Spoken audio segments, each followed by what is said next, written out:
आप देख रहे हो हॉरर स्टोरी 555 राजगुप्ता के साथ। तो चलो आज की एक और डरावनी कहानी की ओर आगे बढ़ते हैं।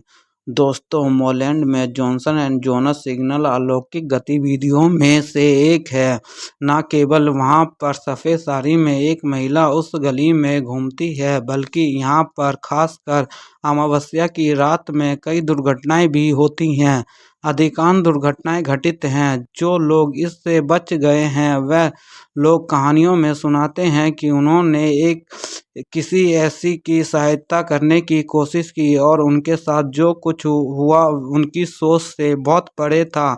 तो आइए जानते हैं यह कहानी। यहीं पर घटा हुआ एक किस्सा डरावना जो यहाँ पर बहुत मशहूर माना जाता है। दोस्तों, रात के अंधेरे में मेरा सफ़र शुरू हुआ। मैं काफ़ी देर से गाड़ी चला रहा था। मेरे बगल में मेरा दोस्त संजय काफ़ी आराम से बैठा हुआ था। ज़्यादा देर ड्राइव करने से मेरा सर भारी हो गया था और बाहर की तरफ काले बादल छाए हुए थे। ऐसे में घर जाने की जल्दी थी, लेकिन साथ ही पेट में चूहों ने भगदड़ मचा रखी थी। ऐसे में बस किसी ऐसी जगह की तलाश थी जहाँ कोई होटल बनी हो। लेकिन जब इस रास्ते को देखा तो ऐसा लगा ही नहीं कि इस रास्ते पर कोई होटल होगा।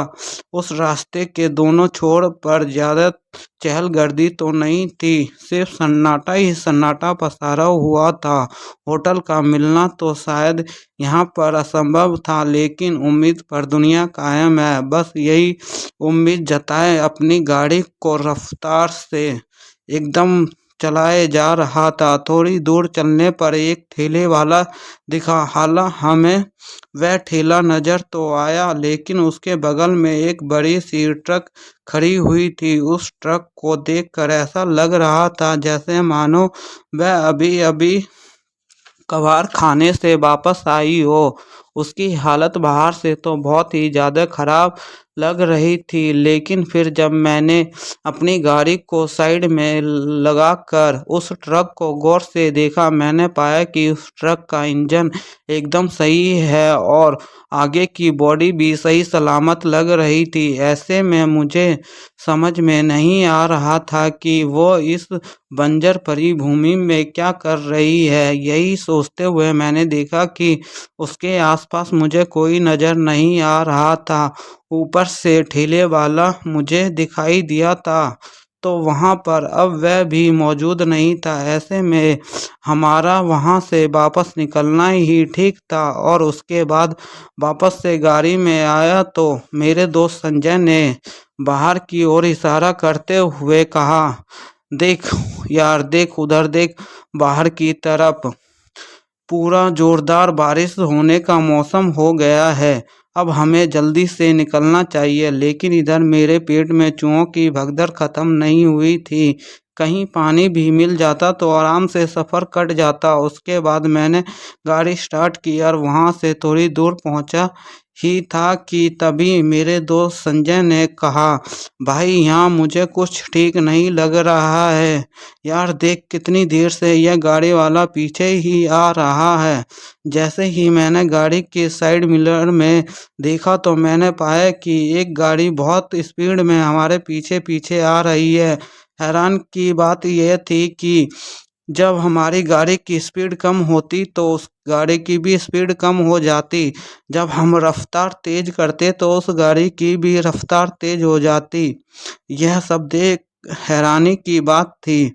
मैंने अपने दोस्त से कहा, अरे भाई, ऐसा कुछ नहीं है यार, लगता है वो बंदा रास्ता नहीं जानता है। ऐसे में वह आगे जाने से डर रहा हो। ऐसे में हमें ही आगे चलना चाहिए। मेरी बात सुनकर संजय ने भी हामी भरी और उसके बाद गाड़ी में एक बार फिर से सन्नाटा छा गया। थोड़ी देर तक उसी रफ्तार में चलती रही, लेकिन अचानक ही कुछ देर बाद वह गाड़ी एकदम से रफ्तार में आई और हमारे बिल्कुल पास से ही निकल गई। वह इतनी करीब से गई कि मेरा गाड़ी से कंट्रोल हट गया और हमारी गाड़ी धीमी रफ्तार में होकर एक पेड़ से जा टकराई, जिसकी वजह से गाड़ी का एक लाइट जो था वो टूट चुका था। वैसे ही इतनी देर से गाड़ी चलाने की दिक्कत थी और एक और दिक्कत आ गई थी कि अब एक गाड़ी के बिना मुझे सड़क पर गाड़ी चलानी होगी।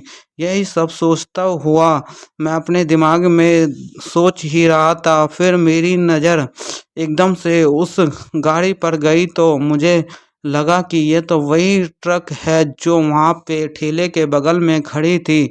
यही सब सोच रहा था तो मैंने मन ही मन उस आदमी को गाली दी जो ट्रक चला रहा था। बस इतना ही था, जभी मेरे दोस्त ने कहा शायद वह नशे में होगा यार, इसीलिए। यह सब सोच के फिर मैंने इस बार अपनी गाड़ी स्टार्ट करने से पहले सड़क के चारों तरफ देख लिया था, कहीं कोई गाड़ी तो नहीं आ रही है। सारी मुआयना करने के बाद मैंने अब अपना गाड़ी स्टार्ट किया और चल पड़ा। उस रास्ते को देखकर ऐसा लगता मानो कि कहीं कच्ची सड़क हो। हाईवे होने के बावजूद भी उस रास्ते के ऊपर साधन नहीं गुजर रहे थे। तभी हमारी गाड़ी बहुत ही हल्की रफ्तार से सड़क पर चल रही थी, लेकिन इसी बीच मुझे सामने की ओर कुछ दिखा। मेरी गाड़ी के साथ ही कोई और चीज लोहे जैसी टकरा रही थी। उसके टकराने की आवाज से चमक रही थी। जैसे ही हमारी गाड़ी उसके और पास गई तो मेरी आंखें फटी की फटी रह गई। दरअसल मैंने देखा कि यह कोई ट्रक था जो सड़क के बीचों बीच पलटी खाए गिरा हुआ था और उसने पूरे सड़क को बंद करके रखा था। हालांकि साइड से थोड़ा जगह रास्ता था जो, लेकिन वहां से गुजरने से पहले मैंने उस ट्रक को बहुत ही ध्यान से देखा तो पता नहीं क्यों, लेकिन मुझे ऐसा लगा कि यह वही ट्रक है जिसको मैंने थोड़ी देर पहले सड़क के बगल में खड़ा देखा था और जो हमारी गाड़ी के एकदम करीब से गुजरा था। दोस्तों उस ट्रक को देखकर कोई भी ऐसा नहीं कह सकता था कि उस ट्रक ने अभी अभी अपनी पलटी खाई हो, क्योंकि उस ट्रक को कोई खरोच तक नहीं आया था और ना ही उसके कोई शीशे तलके टूटे हुए दिखाई पड़ रहे थे।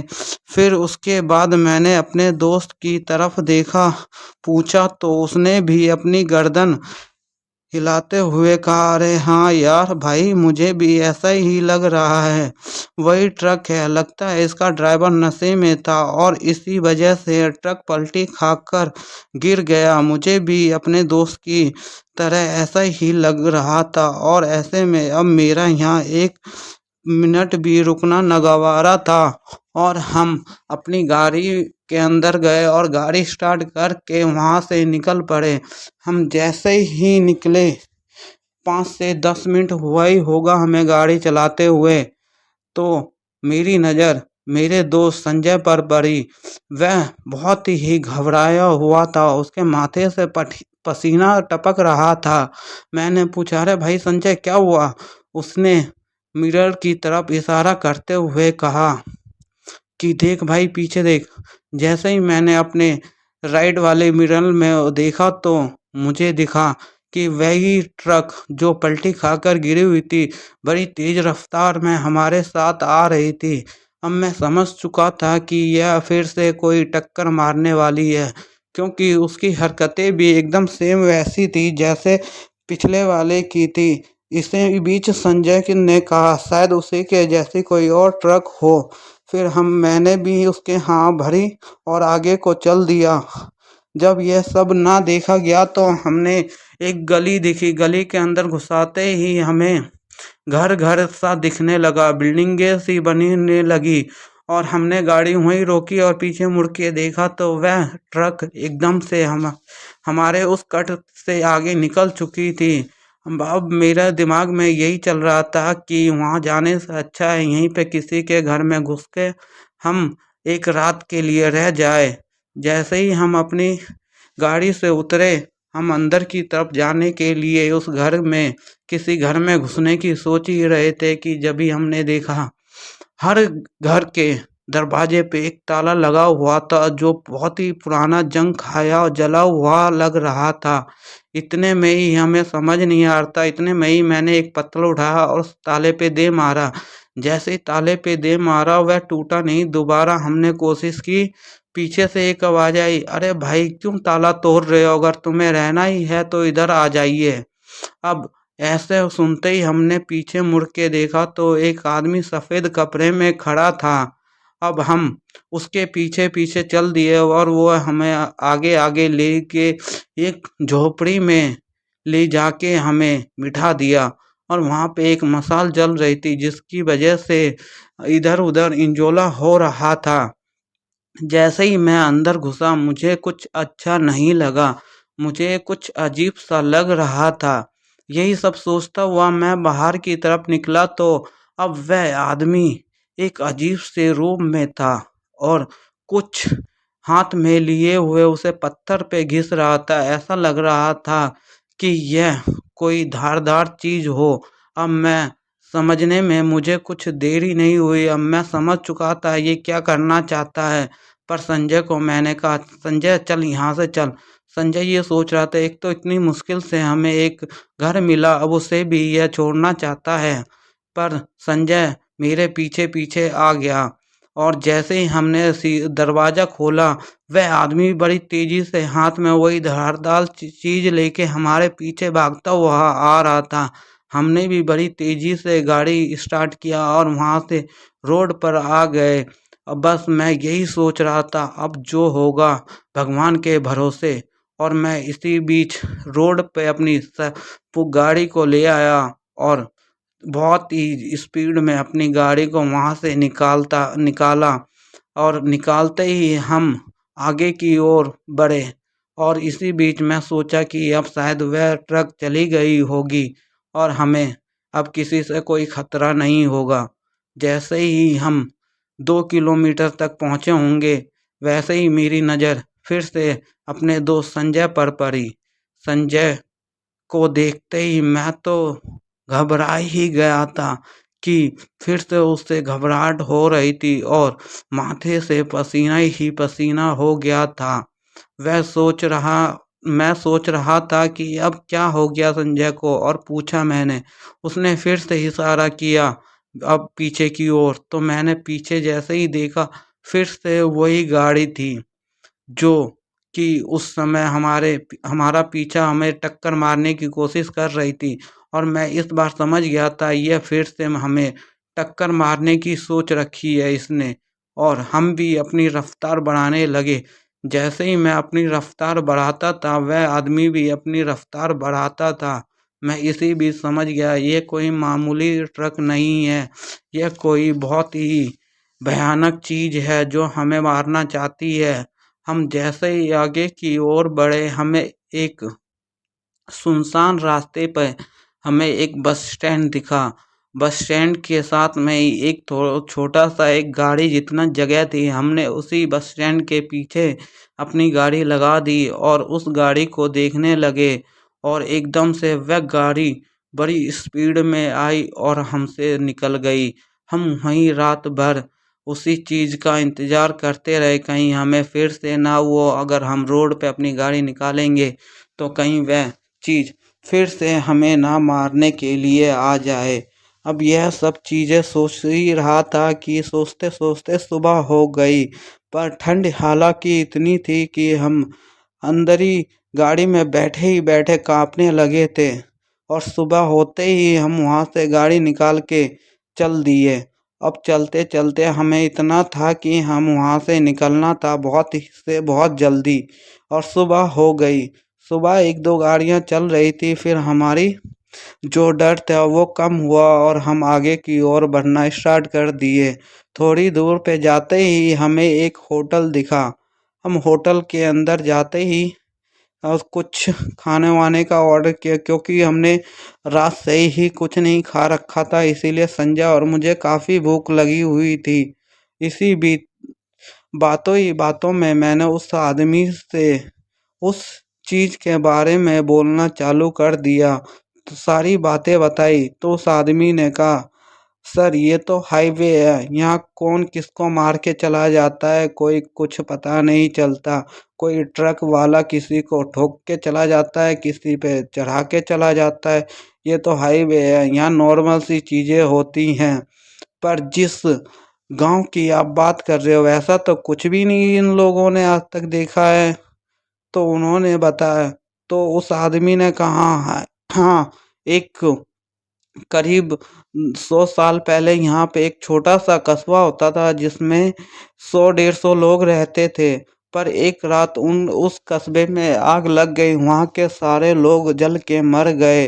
पर वहाँ के लोगों का यह कहना है कि आज भी यहाँ पे भूत भटकते हुए दिखाई देते हैं। जो आदमी लोग उस आग में जल गए थे उनकी आत्मा अब भी यहाँ पर भटकती हुई दिखाई देती है और लोगों को मारती है।